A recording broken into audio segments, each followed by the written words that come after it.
नमस्कार, महाराष्ट्र फाइल्स देख रहे हैं आप। मैं हूं आपके साथ सृष्टि। तो आज मैं आपको महाराष्ट्र की 5 बड़ी खबरें बताने जा रही हूं। तो सबसे पहले नजर डालते हैं हेडलाइंस पर।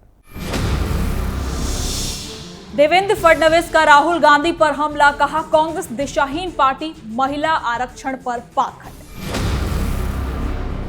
अभिजीत दीपके ने सभी राज्यों के शिक्षा मंत्रियों को पत्र लिखा, सरकारी स्कूलों की 6 अहम जानकारियां मांगी। संजय राउत का बड़ा दावा, राहुल गांधी अब नरेंद्र मोदी की जगह पर 2029 में एनडीए नहीं आएगा। अमरावती के अस्पताल के एनआईसीयू में भीषण आग, 3 नवजात बच्चों की हुई मौत। छत्रपति संभाजी पहाड़ी त्रासदी, आईफोन विवाद या पारिवारिक तनाव, संगीता के वीडियो की जांच शुरू। तो आज सबसे पहले महाराष्ट्र फाइल्स में बात करते हैं महिला आरक्षण को लेकर छिड़ी सियासी जंग की। महाराष्ट्र के मुख्यमंत्री देवेंद्र फडणवीस ने कांग्रेस नेता राहुल गांधी पर तीखा हमला किया। फडणवीस का आरोप है कि राहुल गांधी एक तरफ महिलाओं के अधिकार और सशक्तिकरण की बात करते हैं, लेकिन दूसरी तरफ महिला आरक्षण के मुद्दे पर उनका रुख अलग दिखाई देता है। इसके साथ ही उन्होंने कांग्रेस को दिशाहीन पार्टी तक करार दिया है। साथ ही फडणवीस का हमला ऐसे समय में सामने आया जब राहुल गांधी महाराष्ट्र में युवाओं और छात्राओं से जुड़े छात्रों की गूंज कार्यक्रम के जरिए लगातार संवाद कर रहे हैं। कांग्रेस की तरफ से महिला अधिकार, शिक्षा और युवाओं के मुद्दों को प्रमुखता से उठाया जा रहा है। बीजेपी अब इन्हीं मुद्दों पर कांग्रेस के पुराने और मौजूदा रुख के बीच अंतर बताकर उसे घेरने की कोशिश कर रही है। ये विवाद सिर्फ एक बयान तक सीमित नहीं है, इसके पीछे महिला आरक्षण का बड़ा राजनीतिक मुद्दा है। सवाल ये है कि क्या महिला सशक्तिकरण केवल भाषणों का मुद्दा होना चाहिए या राजनीतिक दलों को अपने व्यवहार और फैसलों में भी इसका उदाहरण पेश करना चाहिए। अब बीजेपी राहुल गांधी के बयान को इसी कसौटी पर रखकर सवाल उठा रही है। वहीं कांग्रेस का अपना कहना है कि महिलाओं को राजनीतिक प्रतिनिधित्व के साथ साथ शिक्षा, रोजगार और सामाजिक बराबरी के अवसर मिलने चाहिए। तो वहीं सीएम ने यह भी आरोप लगाया है कि कार्यक्रम में सिर्फ कांग्रेसी नेताओं की ओर से चल रहे कॉलेजों में पढ़ने वाले छात्रों को ही आमंत्रित किया गया था। इसके अलावा अब तो ये बात खुलकर सामने आ गई है कि कैसे 25,000 रुपए देकर इस कार्यक्रम में इन्फ्लुएंसर को बुलाया जाता है। इन इन्फ्लुएंसर का काम ही यही होता है कि कैसे भी करके इस कार्यक्रम को लेकर छात्रों के बीच वो कार्यक्रम की छवि को सकारात्मक बनाए, ताकि राहुल गांधी की एक पॉजिटिव स्क्रीनिंग सामने जाए। यानी आने वाले दिनों में महिला आरक्षण और महिला सशक्तिकरण महाराष्ट्र की राजनीति में एक बड़ा राजनीतिक हथियार बन सकता है। अब अगली खबर की ओर रुख करते हैं। इसी बीच शिक्षा व्यवस्था को लेकर एक अलग तरह की बहस सामने आई है, जहां कांग्रेस जनता पार्टी के फाउंडर अभिजीत दीपके ने देश के सभी राज्यों के शिक्षा मंत्रियों को खुला पत्र लिखा है। इस पत्र में सरकारी स्कूलों की बुनियादी सुविधाओं को लेकर गंभीर सवाल उठाए गए हैं। दीपके ने खास रूप से पीने के पानी, क्लासेस और कई जरूरी सुविधाओं की स्थिति पर ध्यान खींचा है। तस्वीर में दिख रहा ये लेटर वही है जिसमें दीपके ने सवाल उठाया कि आजादी के इतने सालों बाद भी देश के कई सरकारी स्कूलों में बच्चों को जरूरी सुविधाओं के लिए संघर्ष क्यों करना पड़ रहा है। साथ ही कहना है कि शिक्षा को प्राथमिकता देने के लिए केवल घोषणाएं ही काफी नहीं है, बल्कि जमीनी स्तर पर सुविधाओं में सुधार जरूरी है। अब ये पत्र ऐसे समय में सामने आया जब देश में शिक्षा व्यवस्था, प्रतियोगी परीक्षाओं और सरकारी संस्थानों की गुणवत्ता को लेकर लगातार बहस चल रही है। सरकारी स्कूलों में पढ़ने वालों बच्चों की बड़ी संख्या ऐसे परिवारों से आती है जिनके लिए प्राइवेट स्कूलों की फीस भरना कहीं ना कहीं बहुत ज्यादा मुश्किल होता है।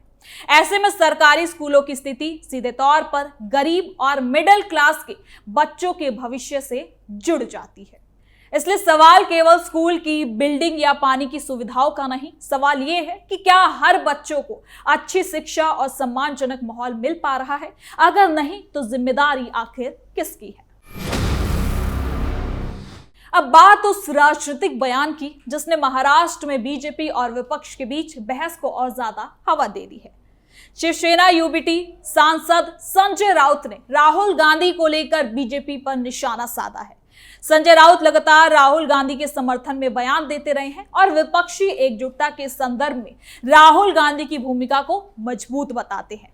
ऐसे में सांसद ने कहा कि वन नेशन वन इलेक्शन पर कितना भी मंथन करे, कितनी भी चिंता कर ले, लेकिन 2029 में ये लोग यानी कि एनडीए सत्ता में नहीं आएंगे। राहुल गांधी बहुत आगे निकल चुके हैं, वो देश के लीडर बन गए हैं। 2012 में जिस स्थान पर पीएम मोदी थे उसी स्थान पर आज राहुल गांधी हैं। तो करने दो ना, मंथन चिंतन करने दो, कितना भी मंथन करे, कितना भी चिंतन करे, लेकिन 2029 में ये लोग सत्ता पे नहीं आएंगे। राहुल गांधी बहुत आगे निकल चुके हैं, बहुत आगे, देश के अनडिस्प्यूटेड लीडर बन गए। 2012 में जिस स्थान पर मोदी थे उस स्थान पर आज राहुल गांधी है।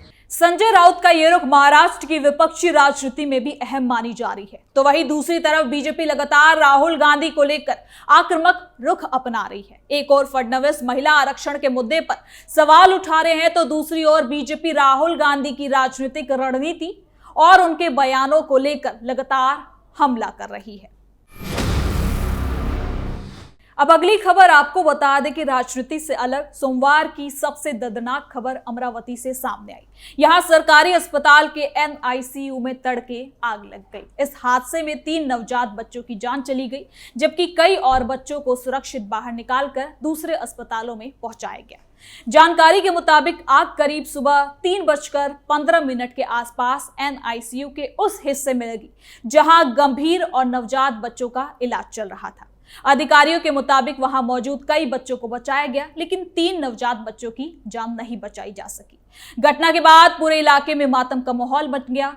जिन परिवारों के लिए बच्चे का जन्म जिंदगी की सबसे बड़ी खुशी थी, उनके लिए कुछ ही घंटों में सब कुछ बदल गया।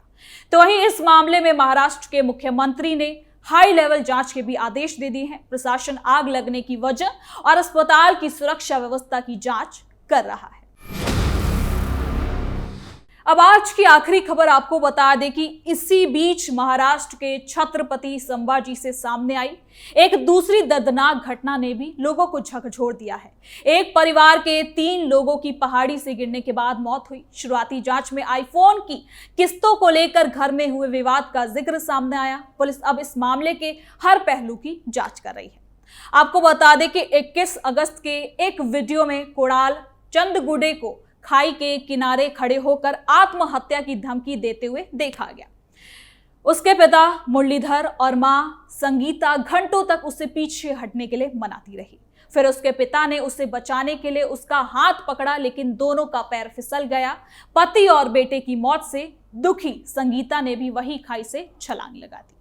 इस घटना के बाद पुलिस ने तफ्तीश की तो पता चला कि कोराल ने आईफोन खरीदा था, लेकिन उसकी किस्तें नहीं चुका पा रहा था। शुक्रवार सुबह किस्तों को लेकर उसकी और अपने पिता मुरलीधर के बीच में जमकर बहस हुई। साथ ही पुलिस इस बात की भी अब जांच कर रही है कि क्या विवाद की वजह वास्तव में सिर्फ आईफोन था या इसके पीछे कोई और पारिवारिक कारण मौजूद था। घटना से पहले का एक वीडियो भी अब जांच के दायरे में है, जहां बताया जा रहा है कि परिवार पहले भी एक बड़े सदमे से गुजर चुका है। ऐसे में पुलिस परिवार की परिस्थितियों, आपसी संबंधों और आर्थिक दबाव समेत सभी पहलुओं को देख रही है। ये घटना सिर्फ एक परिवार की त्रासदी नहीं, बल्कि बदलती सामाजिक परिस्थितियों पर भी सवाल खड़े करता है।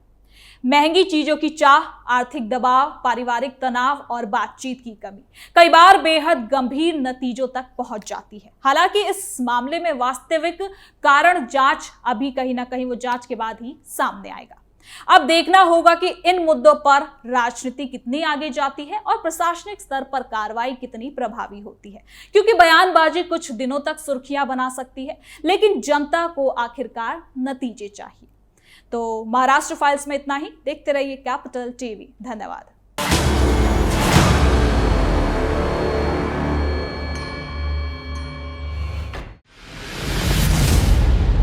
मैं राजनीति करता नहीं, पर राजनीति को बहुत गहरे तक समझता हूं। मैं लोगों के बीच रहता हूं, लोगों के मन को अच्छे से जानता हूं।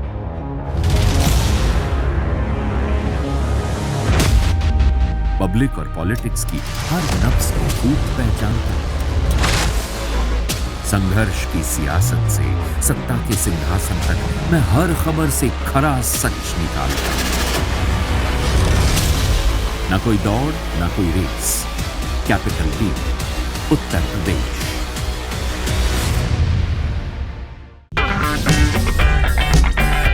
अगर आपको हमारा वीडियो पसंद आया हो तो इसे लाइक करें, हमारे चैनल को सब्सक्राइब करें और हाँ, बेल आइकन दबाना ना भूलें ताकि आप तक हमारे वीडियो की नोटिफिकेशन पहुंचती रहे।